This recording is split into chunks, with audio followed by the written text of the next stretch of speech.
200 million. 200 million. 200 million. 200 million. 200 million. Can you believe it? 200 200 million. 200 million. 200 million. 200 million. Do you guys understand that? That is an entire company. That man who's stuck in the back.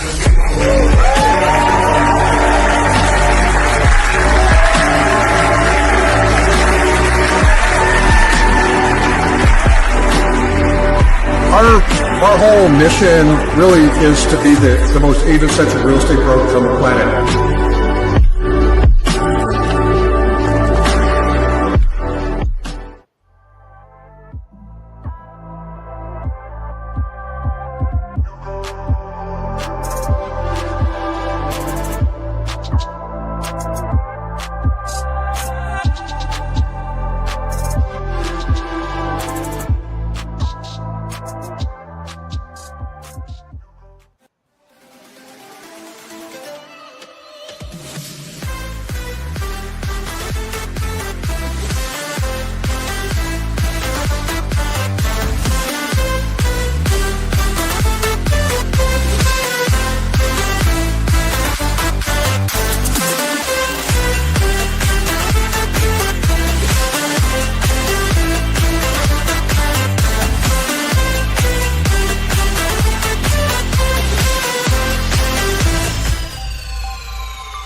Over 200 million. I love that. I love the way that the video started. In case you didn't see that, EXP paid over $200 million back to our agents in revenue share last year. So that's awesome. Hey, everybody, my name is Frank Panuto, and I'm going to be your host today, filling in for the true champion of the Big Agent Meeting, Mr. Russell Lagan. So I'll do my best to try to fill his big shoes today. Happy Friday, everybody, and welcome. I can't believe that we're entering the end of the first quarter of 2025 already. It's crazy, but it's great to spend time with you today. I'm coming to you from cold, chilly Delaware. Don't be jealous. Eat your hearts out, guys. There's so much going on in the state. You're better off taking a nap. Anyway, we have a packed show for you today with some great guests. We're going to hear from the great Lauren Coleman and Lisa Parento later on. I have a sit-down chat with my boy Felix Bravo. Felix is the man. So you guys are going to love that. Very interesting to get some updates on what's going on in international. Of course, Brian Ellington, the czar of education, will be with us. So looking forward to spending a little bit of time with him. And he's got a great interview with Robin Mann today. So really good show. Great information for you today. Again, happy Friday, but we're going to kick the show off with Ian Wheatley, who is in charge of our KGCI radio station, which you guys, we're the only real estate company that has this. We have a 24-hour radio station. If you're not listening to the content on that, you're missing out because it's awesome. So right now, I want to bring on the great Ian Wheatley. Hey, thanks for popping by to KGCI Real Estate On Air. Would you benefit from more frequent transactions from fewer clients and customers? That seems like a no-brainer. Duh, yes. But when you're an agent that's working with investors, that is one of the many benefits that you find. But what does getting started in that space look like? Well, immediately following today's big agent meeting over on KGCI Real Estate On Air, we're going to be revisiting Tuesday's episode of Real Estate On Air Live, where I chat with Investor Agent Nation podcast co-host Randy Zimnock about that. He's an investor agent. I'm an investor agent. We put his peanut butter, my chocolate together to give you something pretty good. Now, that is going to wrap up, and then we're going to be spending the next 6 hours diving into the strategies and tactics that you need to know in order to uncover real estate investment opportunities in today's market as part of our weekly Friday focus. So whether you're an agent working with investors, or maybe you're that real estate investor, maybe you're that real estate agent that's doing the real estate investing, you want to add a couple doors to what you got, you don't want to miss out on what we've got coming your way today. Of course, all of it is going to be available on demand wherever you listen to podcasts. Just search KGCI wherever you're doing that. Now, all next week, we're partnering with our friends over at the Agent Power Huddle on YouTube to talk about the best ways that you can use your CRM to track, nurture, and convert leads. And a spoiler here, it all starts by you got to be using the thing, okay? We're going to kick it off with a special edition of Real Estate On Air Live on Tuesday morning, then a special edition of Keeping It Real Estate with Sarah Delancik over at the Agent Power Huddle over on YouTube on Wednesday, building up to a special edition of the Friday Focus 1 week from today. If you're having a hard time keeping up, follow us on Facebook and Instagram. Scan the QR code on your screen right now, drop us a follow, and stay ahead today with KGCI Real Estate On Air. Thanks, Ian. Great stuff. I love what he said there about using the thing. It's funny, whenever I talk to people, and I talk to a lot of broker owners and team leaders on a daily basis, that's what we do with the growth team. We always say that there's really two ingredients to be successful here. One is to think bigger than you've ever thought. And number two is to plug into the people and plug into the platform. If you use the thing that we have and that Glenn has built for us, success is right in the palm of your hands. All you have to do is use it. So I love that. And also the investor part of it. I always told people, if you're really trying to get business and things are a little bit slower, don't be reactive, be proactive. Go find the good properties out there and then call your investors and say, hey, I've got something for you. One thing I learned in my 31 years of real estate, investors are not loyal to anyone. They're loyal to the product. So if you could go find a product and bring it to them, get yourself a quick sales and build yourself a portfolio. So really good stuff, Ian. Awesome stuff.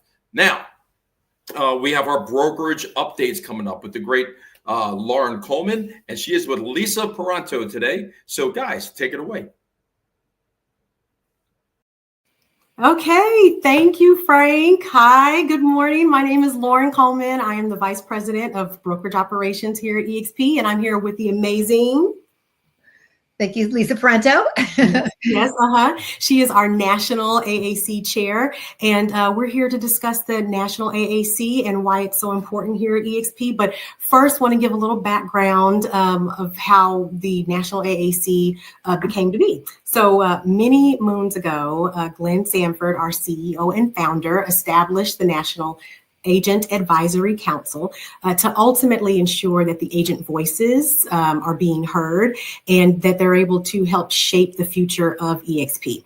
And With the AACs, you have a unique ability to connect agents with leadership like myself and Beth Adams. And we all truly do work hand in hand with the AAC members, our chair, our vice chair, Mindy Price, our staff liaison, Jessica Fountain, working hand in hand to make sure that EXP is constantly improving by getting real-time feedback from our agents, whether it be having beta projects or piloting projects, initiatives, services, offerings that we have coming out or rolling out, or just getting feedback directly from our agents with boots on the ground, because we truly are serious, as the vision and the mission states that we want to be the most agent-centric brokerage in the world. And just in case there's any international agents, commercial agents, or Canadian agents listening this morning, we do have an international Canadian and commercial AAC. Yeah. And yeah. No, it's been so exciting to kind of follow the growth of the AAC. You know, I've been around for a couple of years, and you know, as you say, this is like not a Lifetime movie. Like, it really is a true moving kind of entity that, you know, Glenn felt so strongly about creating something formal that was between leadership and the agents, you know. And so I've watched it morph into, you know, a couple different kind of iterations of itself. And now with the expansion into commercial and Canada and international, it's just so exciting to see that, you know, amazing web of connectivity and of collaboration. Yes. Yep. I agree. And we have a good time doing it as well. Yeah. Now, we do want to touch a little bit on the membership structure in case you're curious when it comes to the National AAC. So over to the right, you'll see the list of our current members and our chair, vice chair. The National AAC is comprised of agents from all around the country. We try to attempt to make sure there's representation in as many regions as possible. And the agents, they vary in experience, backgrounds, and specialties. Now, when it comes to the terms, they do last 24 months with a 2 consecutive term max. The terms begin January 1 and they end December 31st. We typically start opening applications for National AAC applicants in November. So that has passed, but we do have some opportunities on a local level that we'll discuss a little later as well. When it comes to the monthly meeting cadence, or the meeting cadence in general, we meet monthly. We also have our newer quarterly regional meetings, and I know Lisa's going to touch on that. And then every year at EXPCon, we all come together. It's an opportunity for us to attend the AAC Summit. So that's for the National AAC, local AACs or state AACs, Canadian AAC, and the International AAC. It's a great opportunity for everyone to get together, mastermind, and collaborate. And celebrate. Absolutely. Mm-hmm. Yeah. Okay, so Lisa. Yes. Lisa Parento, you are our chair, our newest chair of the National AAC. Tell us a little bit about your journey here at EXP and how you became to be involved in the National AAC. Yeah, so I actually remember I was doing some presenting for an EXP Explained back in the pandemic days. I'm a pandemic baby. I came here in February of 2020, not knowing anything that the next month, you know, we were all going to look like brain surgeons because we were working for a virtual brokerage, which before then people thought was definitely, you know, suspicious. So I was doing some presenting with 2 friends of mine. We used to do Wednesday night EXP Explained, and I always saw the slide come up about the National AAC, and it was very, you know, distinguished people. And I thought, oh my goodness, that just sounds like so exciting. And I'm just one of those serial volunteers. You know, I see something that looks interesting, and I see people that I admire and wonder what they're doing. And so the next year when it came around I saw an email that came out about, you know, volunteering for this and to apply. And I thought, well, I've only been around for about a year, but I'm just going to throw my hat in the ring. And a miracle happened, and they did call me and say that I had been selected. So my journey someone actually had dropped off. Actually, I came in like in the middle of a term. Okay.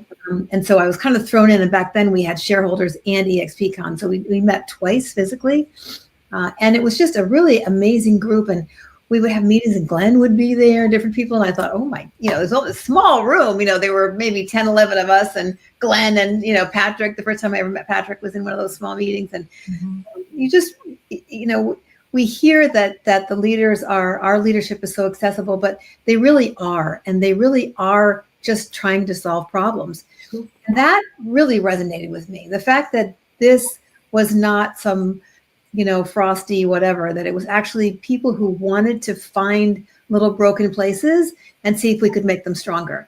I mean, that was just beautiful to me. And so, as I said, I've been around for a few years, and then 2 years ago, I threw my hat in for vice chair. And I have had a project that I would love to talk about a little bit, on my heart for a while. And that was in watching the AAC grow. And the first real evolution of growth was in the state AACs. And so I saw state AACs obviously spring up in all of our states, but some of them felt like they weren't quite sure what their charter was, weren't quite sure what to do. And because they were active and they were volunteers, many times they ended up being the ones that were called on to help organize events, which they would step up and do. But then they were kind of like, well, I didn't think I signed up just to be an event planner. Started to sense that it would be really great if we were able to have a more dedicated channel, pipeline, collaboration between the national AAC and the state AAC. Right. And that met with a variety of conversations over the past few years. But I kept thinking, well, it'll be my time in 2025, so I'll wait till then, and then I will bring forward this idea. Although I had been talking about it, everyone knew I'd been talking about it. So I met with folks, especially with Patrick, our COO, and talked to him about, what did he think would be really great outcomes from a collaboration like this. And fortunately, he's following in Glenn's footsteps, which is try it for a few months, maybe bend it, break it, see how it works, and let's see, always with a good intention. And so I said, okay. And he said, just, commit to me that we will really have local issues bubble up, because that is a big piece of this. And so, as luck would have it, there were 13 of us this year and 13 regional directors. And then I found out that the regional directors had actually been charged with creating a regional meeting quarterly. Yes. So I thought, this will be fantastic. We'll do a mix and match of a national AAC member and a regional director. And then together they can work to, help facilitate this quarterly mastermind that will be happening with the state AACs. And it would be, again, my vision was always that the national AAC member would be a helping hand, would be someone to facilitate, would be someone to be able to continue to kind of shine light on local issues, never suggesting that they would solve a local issue, never suggesting, but what Patrick asked of me was that we continue to see if we can find some threads, some similarities between things that were happening at that local level. So the vision that I actually wrote for this program, which I'm calling the Bridge, is to foster collaboration between the national AAC members with EXP regional directors and state AAC members, ensuring that insights, feedback, and support are shared across all levels. This will enhance regional coordination, build stronger relationships, and support our unified goals and strategies. So that's my hope and intention. And so we patched up everybody together, all of the national AAC members with a region, not in their own region, by the way. We kind of did that very intentionally. We tried to have a lot of intention in the way that we have structured this for success, hopefully, and gave everyone kind of a charge, at least this first meeting, to reach out to their regional director and make some kind of a contact and find out. You just say, how can I be helpful? And so really looking forward to our meeting next week, where we'll kind of report back on what those initial phone calls have been. We have a very active Trello board, and everyone's got a card on the Trello board to be able to kind of report their calls, because we'll forget it, or I'll forget mine. So I said, if we just be helpful to me, to probably be helpful to some other people. So we'll see what happens. I'm very excited about it.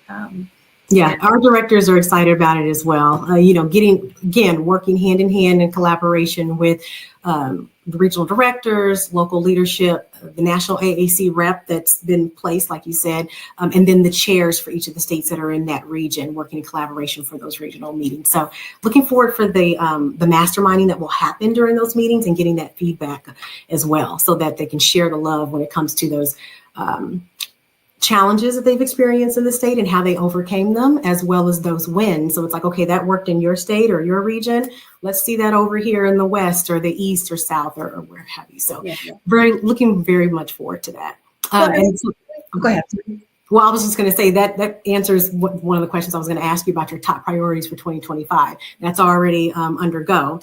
So didn't know if you wanted to add another one as well, or had another question for you. Well, no, I think just having that channel, part of what, it's there's this mutuality, that I am hoping to continue to kind of facilitate and encourage, where we not only hear about challenges, but we also get the exciting news about new programs that are coming down the pike and things like that. And we've asked all those people that present to us at the AAC to give us kind of some talking points about what that program is.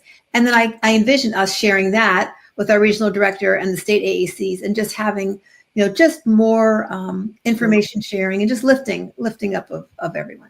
Yeah, I agree with that. You're right, spot on. Okay, so now when it comes to the AAC, how do you guys ensure that agent voices are being heard and turned into action? What's one of those routes that you take, that an agent would take to be able to do that?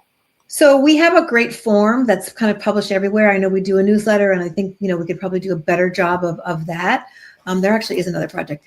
Do a little bit of a better job of that, but we have a form if any agent has some concern, joy, challenge that they'd like to bring forward to us. They fill out that form and it goes directly onto our Trello board. Like, it doesn't, kind of like fall somewhere between a crack. It automatically goes to the Trello board. So someone will see it, has to see it.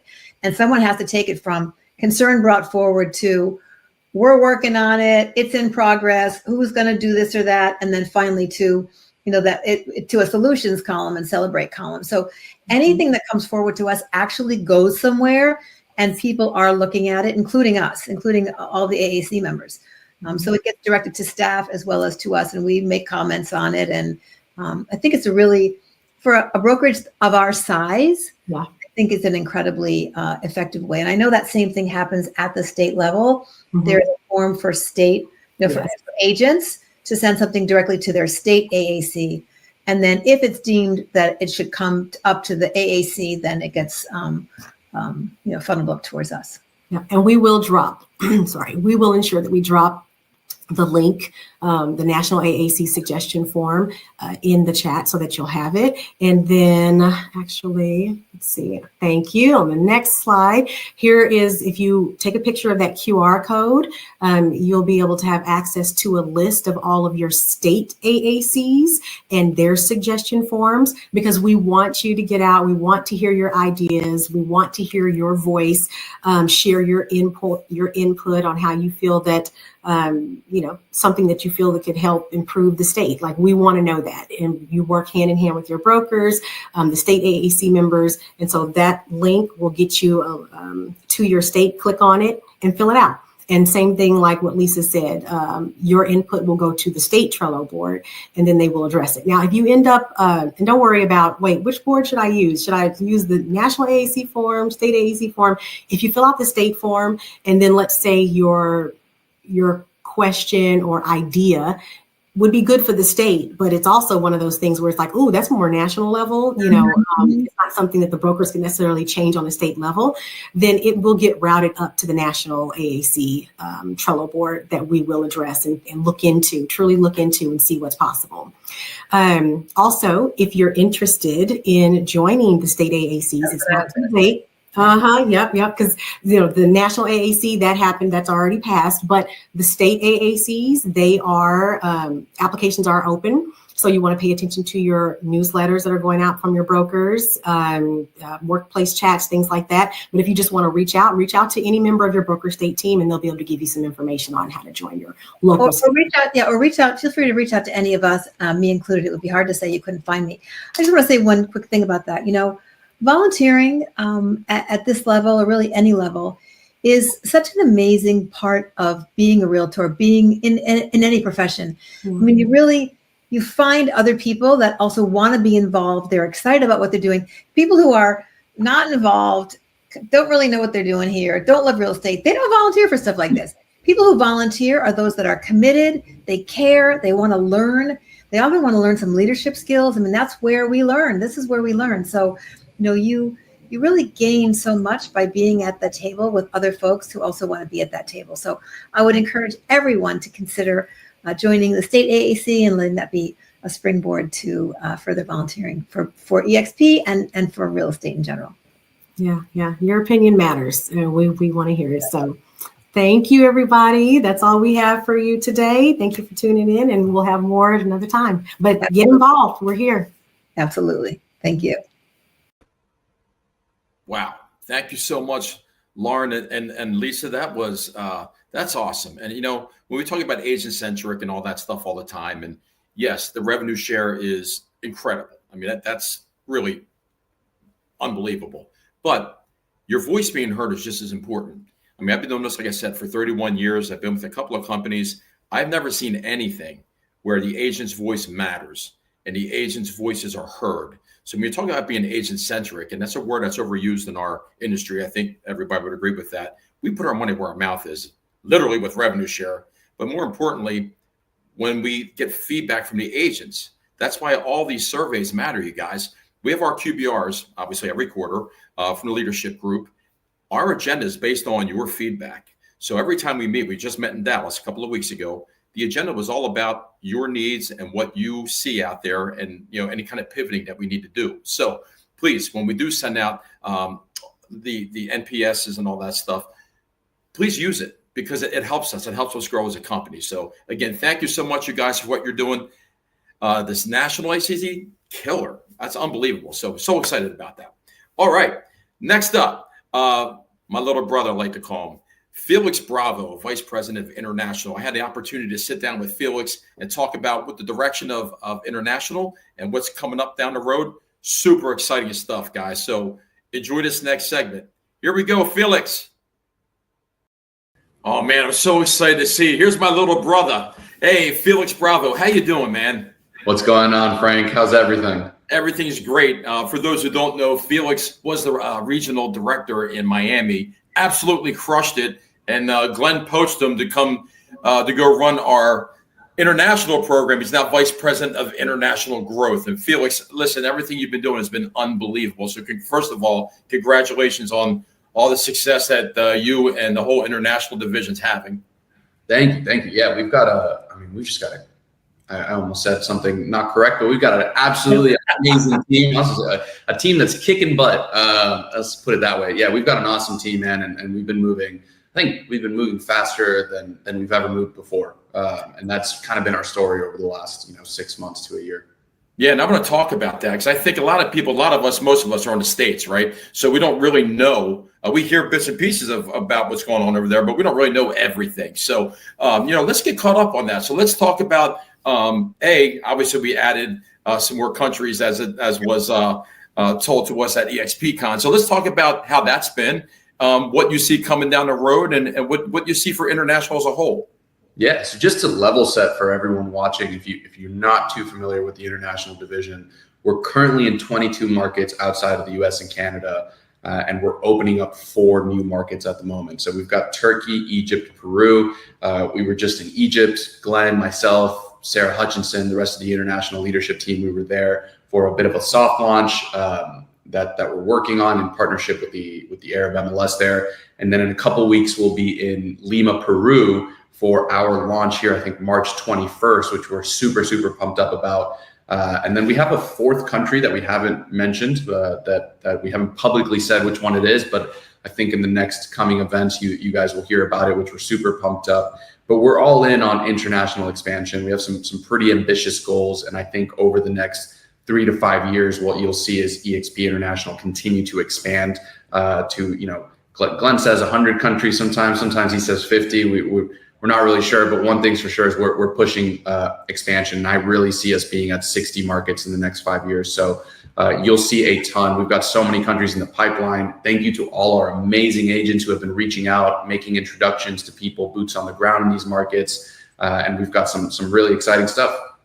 Wow, man, that's super exciting to hear. So I know for a while there, we were still, at the same number, and then people were like, "Oh, what's going on with EXP? Did they stop? Are they going to stop growing?" And from what you're saying, there's no slowing down, only acceleration's coming. So pretty awesome. We'll be in every single country in the world one day. That is the goal, is to expand EXP to every single country that's out there where that makes sense at least. But we're currently the largest independent real estate brokerage in the world. We're on a mission to become the largest brand in the world. And I think that talk track happens as international continues to expand. Man, that's so exciting. So let me ask you something. So we get this a lot on our side, as you remember back when you were hanging out with us little people, that, if someone has a lead for another country. Yeah. So in other words, I come to you and say, "Hey, Felix, listen, I have a cousin that owns a brokerage in whichever country that we're not in yet. Is there a path for that? Should they contact you and say, 'Hey, look, are you interested in exploring this?'" Yeah, the easiest way is to just reach out to me on Workplace Chat to start setting that conversation, make an introduction. I'll give you guys guidance on the market in general, but the easiest first steps is set us an introduction to somebody who's in that market, who's either a broker owner, top agent, that sort of personality, and we start the conversations there. And for us, it really takes a core group of people, right, to launch a market. So you look at even Turkey, for example, we're launching with Yeet Portugal, who's our country leader there, amazing influencer, top luxury agent. But we also have a core group of 2 to 3 other people in the market who maybe are working more on the operation side of things, on the marketing side of things. So we try to build a core group of people to make our launch as successful as possible. But it all starts with just literally an introductory call. That's the first step. Yeah, that's great. It really seems like International's putting all their systems in place so that the expansion would be smoother, right? And I always tell people there's 2 ingredients that you need to be successful here when I'm talking to agents about coming over. Number 1 is to think bigger than you've ever thought before. And then number 2 is to plug into the people on the platform because it works. So on that, in that spirit, if someone wants to expand their organization internationally, how hard is that? And is it the same path? Should we still be coming through your department and to get that conversation started?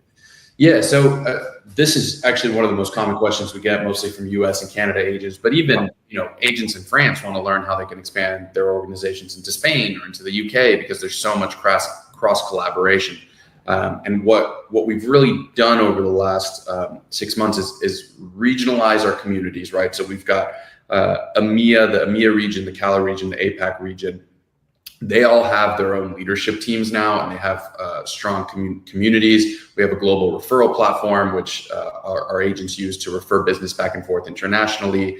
And we also have a local sponsorship program where now, if you wanted to start building a downline or an organization in France, for example, and you're based out of the US, you can find an EXP France agent who's already built a strong organization. Maybe they're a top coach, top trainer, whatever the case may be. And you could reach out to them and partner with them to start building an organization together, even if at the moment you belong to separate lines. So that's our international sponsorship program. That's been wildly successful and highly, one of the hardest things was if I'm going to start attracting people outside of my country, man, the way you sell real estate in France is not the way you sell real estate in Dubai. And in order for you to provide strong support, and in each country we have staff, we have trainings, local tools and all those things, but you really want to have a local sponsor who can help those agents. And so that program has sort of changed the game. And now all our agents internationally are potential business partners for anybody here from the Big Agent Meeting watching, any of our US and Canada agents who want to expand internationally. Yeah, awesome. It almost sounds like a co-sponsorship platform. Interesting. Yeah, very interesting. Yeah. So question for you. All right. So we do know this, but we don't know what the numbers are. So are the caps different in every country? How much does our model vary from country to country as to what we're used to here? Yeah, so that's another great question. In the past, our caps were pretty pretty different depending on each individual country. Our splits throughout international are, instead of 80-20, there's 75-25. There's a 5% reserve that we add because the cost of doing business internationally is much more expensive. And then the caps vary between 13,000 to 20,000, depending on if it's a high cost market or a medium cost or low cost market. So you could think of things like a France, a Spain, and Italy versus a Colombia, Mexico, a Chile. They'll have different costs of living, different average home prices. So we set the caps accordingly. That's awesome, man. Really good stuff to hear. So along with that, let's talk about the platform and tools. So on the international side, and I ask this question because as we're trying to expand here into your territories, we just want to be able to articulate a little bit about it without getting too deep because we don't want to get in too much trouble, right? Yeah. But when it comes to the platform and tools, are they essentially the same, or is there different stuff for international? Yeah, so when we enter any new market or any of our current international markets, you get sort of everything that makes us who we are, EXP, right? The workplace chat, the Regis, the Canva Pro, you get the model, right? Revenue share model, equity opportunities. You get the things that make us EXP, but we also need to build a strong value proposition for the local agent. And so we localize by leveraging best-in-class technology. So in each country, they'll have a different CRM, access to different portals, maybe a different lead generator. They will have sort of that local flavor while still bringing what keep, the EXP cherry on the top, so to speak, to that value proposition. That's why it's so important to have a local sponsor, but also why we have all of our in-country staff, right? So in each country, you'll have a country leader who you could think of as like the broker of record. We'll have operations teams, finance teams, marketing teams. And if you have any questions, you can reach out to them and they can help guide you through the process. But you could also lean on them to help you in those conversations. So if you picked up a conversation with an agent in South Africa, you could reach out to Andrew Thompson, our country leader there, and he could jump in the convo with you, similar to how you guys interact with the growth team in the US, and help you guys through that process and guide them, because it can get difficult to know and remember, okay, in South Africa, they use this tool versus in Spain, they use that tool. But we localize everything. The one thing we do keep is Workplace, and now as we've announced, we're moving to Slack. But you can reach out to any of our agents on Workplace. That communication is still completely the same, and it will be on Slack as well. And there's a bunch of different groups, whether it's referral groups or even just like luxury groups, new development groups. There's so much happening on the international side that collaborates and cross-pollinates with what our agents on the US are doing. So a ton of different communities for you to get involved in. That's awesome. And I was so happy that you touched on that, because we're always talking about the fact that we're a borderless company, right? And to know that structure, support, platform is all in place no matter where you are. And the consistency just reinforces why we should be pushing that part of the business and those opportunities. So my brother, I thank you so much for your time today. Honestly, you're doing an unbelievable job. You, Megan, the whole team are just crushing it over there. So keep on keeping on, brother. And thanks for spending some time with me today. Awesome. Thank you, Frank. Appreciate it. Always fun being on the Big Agent Meeting. We also have the Big Agent Meeting International every other Thursday, 10 a.m. Eastern, if you guys want to check that out. We've taken what works here from guys like Russ and Frank and the rest of the team and Brian Ellington. We spun it up internationally. We do live EXP Explains every single Monday for international as a whole. And we actually do them every single day live. So you'll see that Mondays is the international one. Tuesdays will be about Europe. Wednesdays about CALA. So every single day there's a place to go to. If you go to any of the country websites, they'll have EXP Explains for that country specifically as well, and always live webinars. So a ton of different places to plug in. If you guys want to check us out, reach out to either myself on Workplace Chat or even just go on our websites and social medias. Sweet. Thank you so much, brother. Great to see you, man. Awesome. Thanks, Frank. Talk soon. Bye. Great stuff. I mean, Felix is so sharp.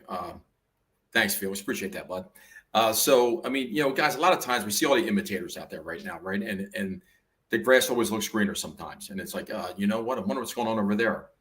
Why would you leave when you got this going on here? He said it, over 60 markets in the next 5 years. We are so far ahead of the pack, you guys. It's unbelievable. We are a proven company. So if anybody has any doubts or they're a little bit nervous, feel great about where you are. We are the leader of the pack, and we're staying there. So great stuff from International. They are rolling. It's exciting. So Felix gave a good lead in. He mentioned this guy named Brian Ellington. I mean, I think I've heard of him once or twice. I'm not sure, but some guy named Brian that's kind of, I don't know, put the whole company in a whole nother direction. I mean, you've made things 10 times better. I think I've heard of you. Oh, there he is. Oh, yeah. Hey, Brian Ellington, how you doing, man? Say it like you would say it if you were back home. This friggin' guy. This friggin' guy. This guy. I got this guy. See, so Brian's now going into witness protection program with the beard and the whole thing. Right. So I didn't recognize you at first, but what a handsome gentleman you are. How you doing, bud? I'm doing great. You've got so much good stuff going on, Brian. I mean, I kind of know a little bit behind the curtain. What you're going to be rolling out in 2025 is unbelievable. Yeah, the team's really hard at work, man. Yeah. Well, so what's interesting, so C.S. Lewis, famous author, he said the gates of hell are locked from the inside. Wow. Put that in your pipe and smoke it. So if you want the key to your challenges of growing your business, EXP's got your back through EXP University. You just have to unlock your particular gate, whatever that is. And whatever that is, we've got something for you. So lineup next week, got a good one. John Kitchens, Coach John is coming with the Code to Confidence on Monday as part of Level Up. It's going to be a great show. He's amazing. I got to hang out with him at Build in Detroit. Amazing mind. On Tuesday, we've got my friend Renee Rodriguez, a best-selling author, keynote speaker. He's continuing the Amplify EXP series. If you haven't signed up for this, do sign up for this. On Tuesday, he's going to be talking about differentiation strategies. Look, there's 1.5 million realtors out there. How do you stack up in the marketplace? How do you stand out in the marketplace? Come join Renee. Let him help you with that. On Wednesday, my friend Janie Coffey is going to be doing a free session on breaking into luxury and breaking down luxury myths. Please join us. You can, there it is. There's the QR code. It's a free session, 12 noon Eastern. Janie is brilliant, and she practices what she preaches very well, by the way. And then on Thursday, we've got Expand Investing with my friend Brandon Brittingham. This is the ongoing continuation. This is a group investing group series. So he's going to be talking about all the strategies you need to invest using my favorite kind of money, which is OPM, other people's monies, and how you can grow your portfolio to the size of some of the people that he's helped coach into the millions. Also on Thursday, we have Felix Bravo, who is going to be doing the EXP Masterclass on how to expand your business internationally.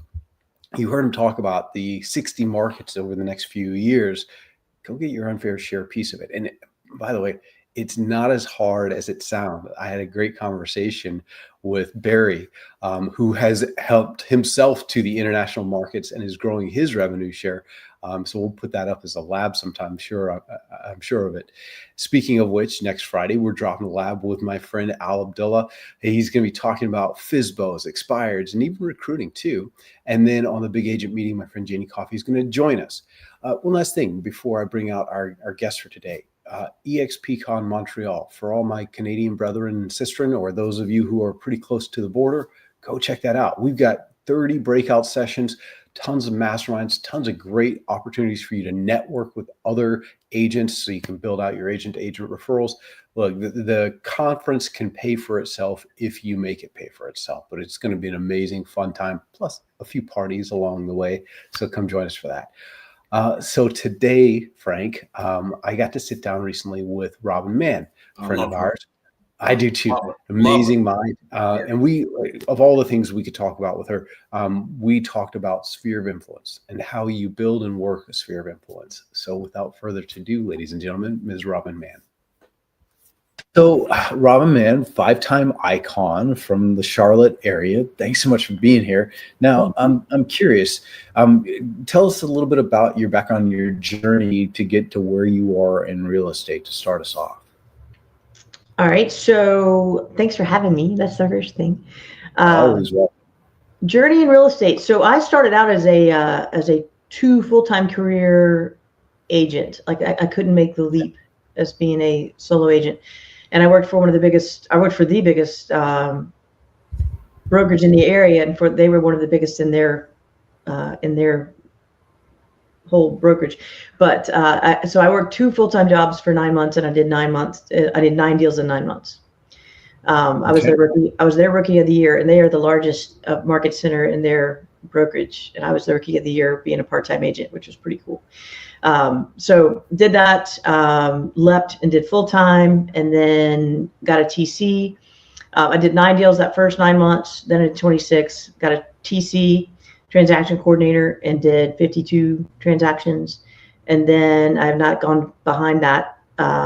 So I started in 14. I started in 15.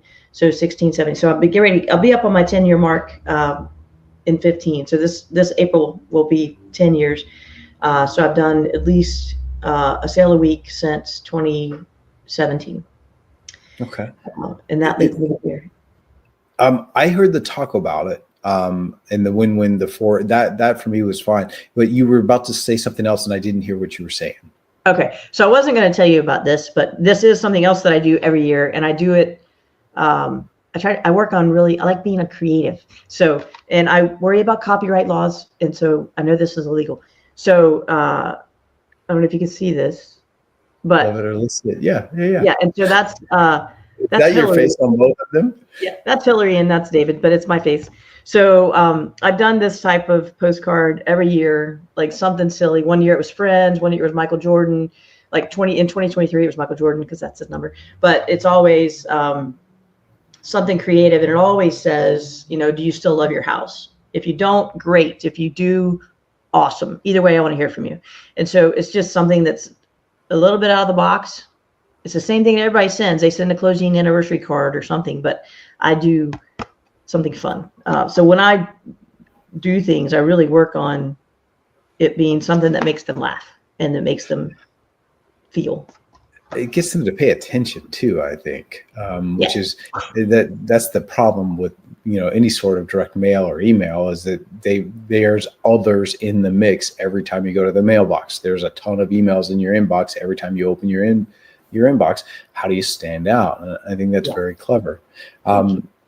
So when you're talking about your taco drive, for example, your taco about Thanksgiving, I'm curious about that. Can you give me some details? Are you renting out the restaurant? Are you buying tacos for everybody? Are you getting sponsors to come help, vendors rather, to come help with the costs? Absolutely. Tell me about the setup of that. Yeah, and absolutely. And the other thing I wanted to mention on that, you had said earlier, well, let me add, I wanted to touch on Sphere and who your Sphere is, but I can answer your question first, because I think people get really confused on the Sphere thing. And I have a thought pattern on that. But so for Taco About Thanksgiving, yes, I would have a, like my lender or my lawyer or my home inspector or any of them, even if they contribute a little bit, $100, $200, like it's not a ton of money from them. They're going to get to see the people that they served, because the majority of my lawyers and my lenders and my home inspectors are all people that I use a lot. So they've served my clients as well. So I invite them and say, hey, would you be willing to contribute $100 to the night? And of course you can be there and see everyone and pass out, tape measures or whatever you want. So I invite several of them, and we don't have a talk. We don't have a presentation. We all show up and have tacos together. And so, yes, it was a local restaurant that we did this year, and I did it at another one time before, but this year we did it at a local restaurant. We had a separate register where they tallied our stuff only. They got 2 tacos and a drink, and they had this called duck taco. It's all these funky, cool tacos. So, and then we had an area. We didn't rent it off per se. We just said, I picked a night that was a very slow night for the restaurant. I said, what's your slowest night? And they were like, Tuesdays. I was like, rock on. That's the night I want.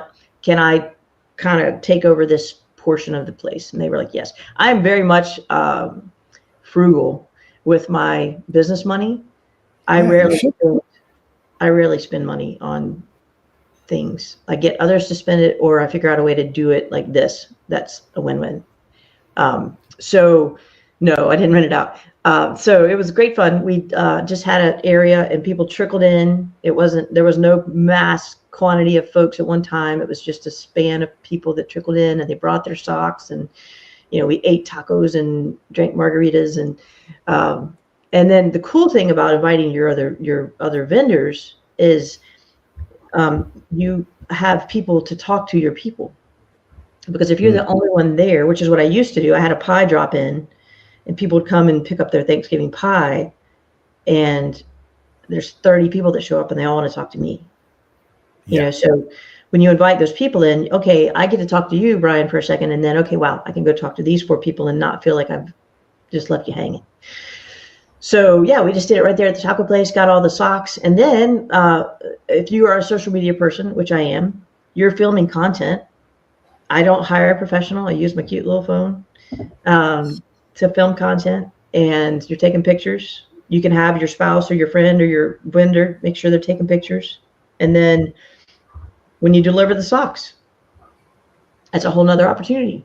And if you really want to, you can create a postcard that says we were able to give 500,000 pairs of socks, and look how happy we made some people, and then send it out to your people. So you can leverage every event for months of content and of touches. Well, I'm curious too, because people showing up in droves to drop off socks at a taco restaurant or any other like client event doesn't just happen, right? You talked about the fact that you leverage the event and post to communicate, but you're also communicating with them up front. I'm curious, in a typical setup for something like that, what does it take to get people to show up? Are you phone calling? Are you emailing? Are you DMing? Or are you putting posts? All of the above? Yes. So I'm doing an Eventbrite, okay, or a Sign Up Genius kind of that I'm willing to contribute 5 socks, 5 pairs of socks, whatever. So either an Eventbrite or a Sign Up Genius. That it goes out initially in email and on a Facebook post. That's my post, because I do friend all of my clients if they want to be my friend. So, and then I also will just put it out there because that's a great opportunity. And that's really a fun story. I did an ice cream party in a local ice cream store last summer, not this one. And a man was at the ice cream store. He starts talking to me. Well, I've helped him sell a house and buy a house just because he was at the ice cream store and saw what I was doing for my people. So, I mean, that's just cool because we were just there loving on people. And he's like, I want to be part of that. And I love those people. So, I would put it out on my own personal Facebook page, and then I would tag people in that are the people invited. I would create a Facebook event and make sure those same people are tagged. Then I would also email them the Eventbrite. And then I also, if you haven't used the Reach app, Reach is a free app, and you can also do it from KB Core, but Reach is a free app where you can create a group. And so it could be, I called it Mansgiving this year. We did Mansgiving because my last name's Man. So Mansgiving this year, I had a group of who all was going to be invited. And then you you type the message, and you can put the little parentheses, hey, Brian, I'm doing this event. I want to make sure you're there. So that their name goes in there, and it comes out like it's coming straight from your phone. There's no hidden numbers, and it's a free app. It doesn't cost me. So, and it's REACH. REACH. So that was a great app because so then they text back, oh gosh, blah, blah, blah, and even if they say no and they can't come, you can still leverage that event. Do you want to give some socks? Can I swing by and see the house and pick up some socks? No, you can't. I totally get it. I sure just loved being in contact with you this year. Happy holidays. So you can even use the nose. I'm curious. You're a 5-time icon, right? What size database does it take to really get to that level in your business and your experience? Whether you're doing it through the social database or your formal CRM, what does it take to sustain that kind of business? So my actual database probably only has 1,000 people in it. My actual CRM or CRM. Now I have 5,000 friends on Facebook. I've got followers on all the social medias, but even at 1,000, I don't think you're logistically, physically able to touch 1,000 people a year. I mean, you can in a very non-personal way, but in terms of actually engaging, I think I'm only reaching out to 300 a year. So the biggest key to the database is to do it now and make it part of your world from the beginning. And it's very simple. You put in the name, you put in as much information as you can find about their email, their phone, the notes. I always like to think, what if, and I said it yesterday to a friend, like, instead of what if I die, what if I come into $1 gazillion and I want to sell my business to somebody? There ought to be notes there that can say, here's the scoop on Brian, so that they can pick it up and you can still get paid while you're at the beach and wherever, you know? So your database is gold, and it's not hard. It's, what is it? It's not easy. It's simple. Yeah. Yeah, it's simple. This is really simple. It's not easy. It's very simple. Just very simple. put the stuff in. Got to do the work. You got to do the work. And on a weekly basis, I'm curious, how much time do you spend in, say, social or your CRM to bring about the kinds of results that you're talking about? A lot. People are like, so when I used to teach a class called Finding Your Business, people would be like, you're on social media. This was in the beginning. You're on social media 8 hours a day. How do you do any work? I'm like, that is my work. Yeah. That is my job. Now, I'm not just watching puppies and kittens. I'm actually intentionally using it as a resource. So now it's much less. In the beginning, without a doubt, 8 hours a day. And it was, again, back to that 20 tallies. If I didn't have 20 and it was 10 o'clock at night, I would tell my husband, hey, man, I got to figure out 2 more contacts. And I would find the contacts and put them in my database. And if I didn't get them in the database because I was too tired or whatnot, then the next day I was committed. Or if I only got 18, okay, well, next day I'm doing 22. Like, I was very, very intentional and pretty hard on myself for that. Because if you don't do it, you won't get it. You've got to do the numbers. It's a numbers game. I think success in any arena has a discipline attached to it. And in real estate, there's probably several disciplines in real estate, right? Mastery of skill and things like that, obviously. And yet I think the biggest discipline in real estate is the contact sport of it all, making sure that you are getting in conversation with people. Exactly. And what I was going to say earlier about sphere, people are like, I don't have a sphere. Yes, you do. And there's an easy worksheet and you can just make it up yourself. But, you know, at the top, right, you know, who did I go to college with? Who did I go to high school with? Who is my hairdresser? Who's my barber? Or who's my oil change? Who's my banker, my lender? Any person you can name, and then just fill it out. Who are friends from high school? What's my aunt and uncle's names? They don't have to live in your city. Mm-hmm. Because in the beginning, what I would do, I literally would call Aunt Joe, who lives in Danielsville, Georgia, which I live in Charlotte, North Carolina. She is not a valid client. What Aunt Joe would do for me is listen to me and practice. Hey, Aunt Joe, it's Robin. I gotta practice this script. Will you pretend you're a buyer? Will you pretend you're a seller? And of course, yes. Nobody wants to help me more than Aunt Joe, right? So right. And that's a contact for the day. Did it actually lead to money? No. Did it lead to my skills being enhanced? Yes. And that's what you It's funny you say that. In Fast Cap, I joke with him. So we level up to 5 we call them real talks, right? 5 real talks a day is what we level up to. We start in week 1 with just 1 per day. And I tell them quite literally, go call your grandmother, go call your auntie, go call your best friend and practice and fumble your way forward and laugh about it. Because these are people who love you and care about you and will let you be vulnerable with them. But the interesting thing is every single round of Fast Cap, invariably we have somebody come back and say, you'll never believe it. My grandmother's bridge partner is selling their home and I got a listing appointment, right? That happens all the time. And by the way, ladies and gentlemen, that's called sphere of influence. Whether you're novicely fumbling your way through it, you're still letting somebody you know who loves you and that you love know that you're in real estate. And there's power. Referrals. Like, she lives in Danielsville, Georgia. She may not be selling her, but her neighbor might be. And then she'll call me, hey, Robin, who do you know in Danielsville? And they may have a favorite realtor, but they may not. And then boom, you're getting referral money. Heck yeah. So, I'll take 25%, 35% out of town all day long. Robin, as we're getting to time here, I'm curious, when it comes to being purposeful about building your sphere of influence, if you could start it all over again, and go bigger and faster than you did back then, is there something you would have done differently about things? I don't want to be cocky. but I went pretty dang fast. Like I did 9 deals in 9 months, like straight out of the gate. Fast. Yeah. So I think I would be, well, okay, I will say, but I wouldn't say. I was very much for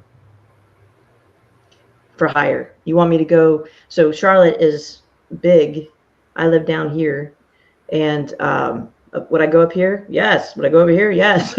So in the beginning, I was like, yes, I will go there. And I did. And that helped me to get 52 homes a year.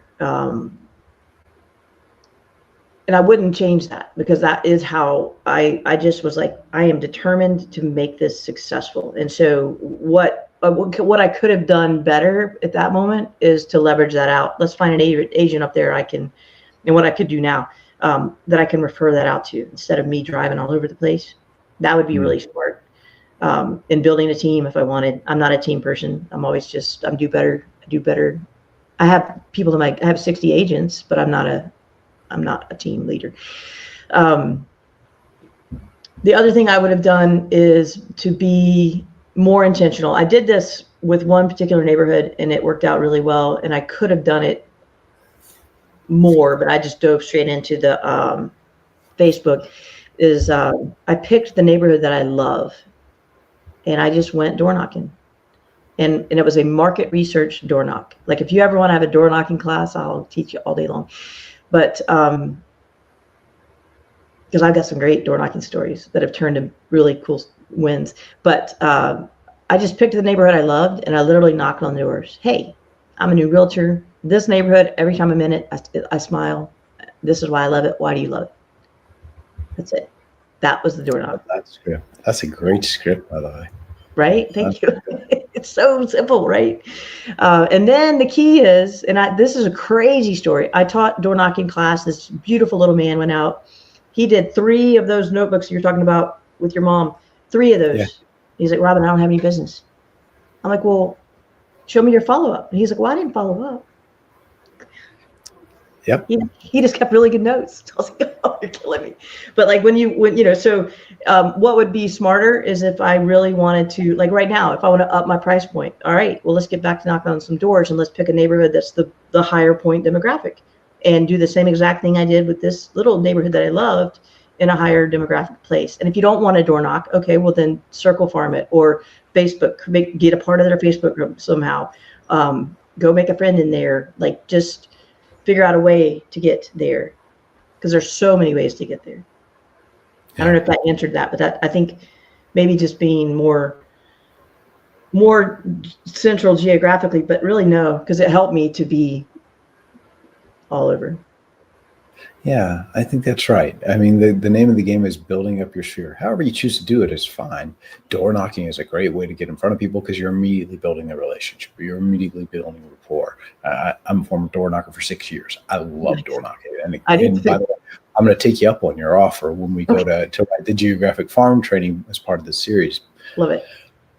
Thank you so much for coming on and sharing your hard-won wisdom with us. We appreciate it. Our EXP family obviously is going to appreciate learning from you. So thank you from all of us. You are so welcome. I loved it. I hope it was helpful to at least one person.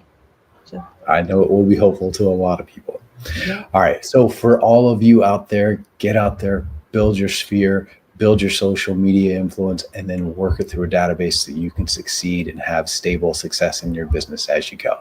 Thanks so much for tuning in. And thank you, Robin, for being with us. Thank you so much. I mean, if you've ever met Robin, underneath it said authenticity advocate. Spend 5 minutes with Robin. You think you just met your best friend. She's an exceptional human being. Thank you so much, Robin. So we come to the end of our show, guys. And like always, don't forget to make sure that you fill out that NPS score so we know how we are doing, because your voice matters here. And stay tuned now as we have the icon recognition video coming up. And we'll see you next Friday on the Big Agent Meeting. Have a great week, everybody.